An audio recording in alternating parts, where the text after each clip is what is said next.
What's up guys, welcome to your 89th Android tutorial for the new Boston, and in this tutorial we're going to build a simple browser, get that going.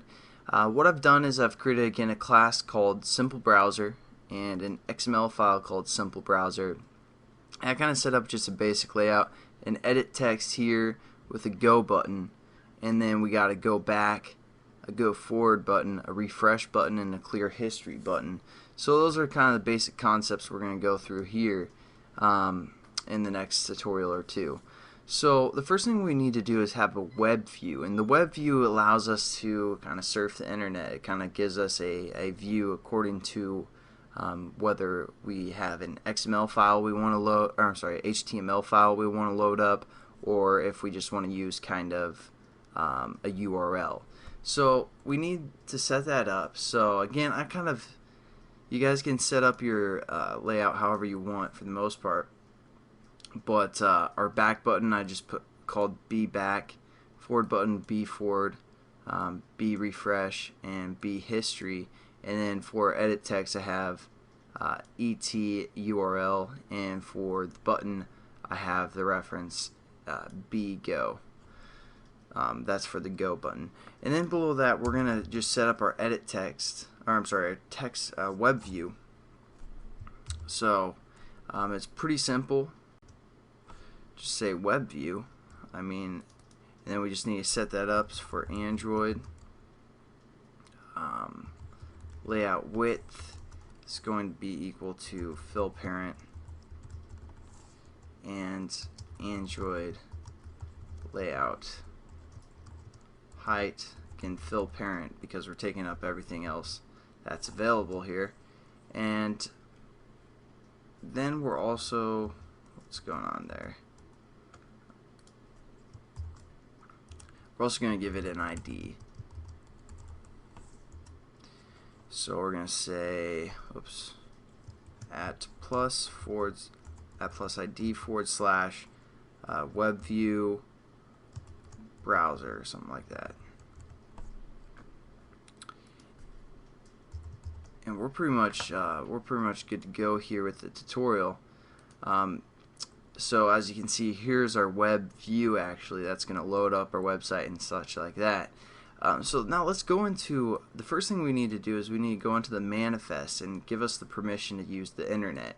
So we're going to go into the manifest, go to permissions, add a permission, uses permissions, and then over here we're going to search for one called internet right here. So that'll allow us to kind of use the internet, pretty obvious there, and we're just going to save it. And then we have our wake lock, internet, and set wallpaper so far are permissions for this activity. Now what we need to do is we need to go into the Java code, and we're going to set up that reference as always. So we're going to just say web view our browser, our browse, something like that. And again, we're just going to say find web view here,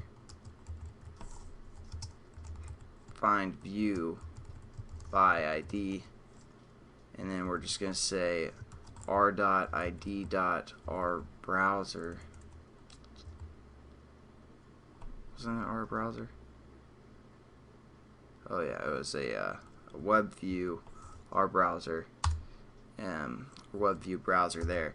And now what we can do is, let's say we just want to have our initial web view to load up, like for example my site. We could say our browser or our brow dot load.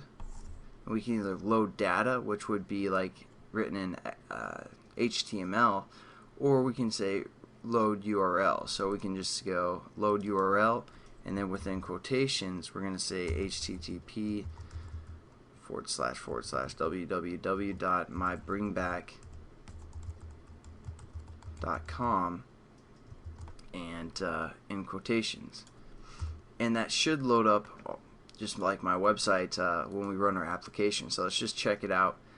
So basically all we've created is a web view, and we've learned about this method called load URL.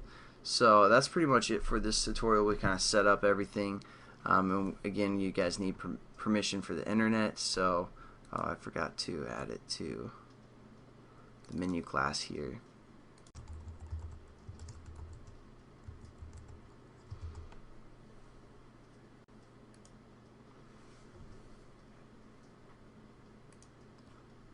Alright. So in the next tutorial we'll learn a little bit, a few more methods we can use for this WebView type object. But let's just make sure we check out our simple browser. We click on it. As of now, nothing is there, and then we're hopefully going to get this to load. Yeah, it's loading my website right here, and obviously it's you can still pan around, get everything going there, and it's fully functional. So I will catch you guys in the next tutorial. Have a good one. Peace.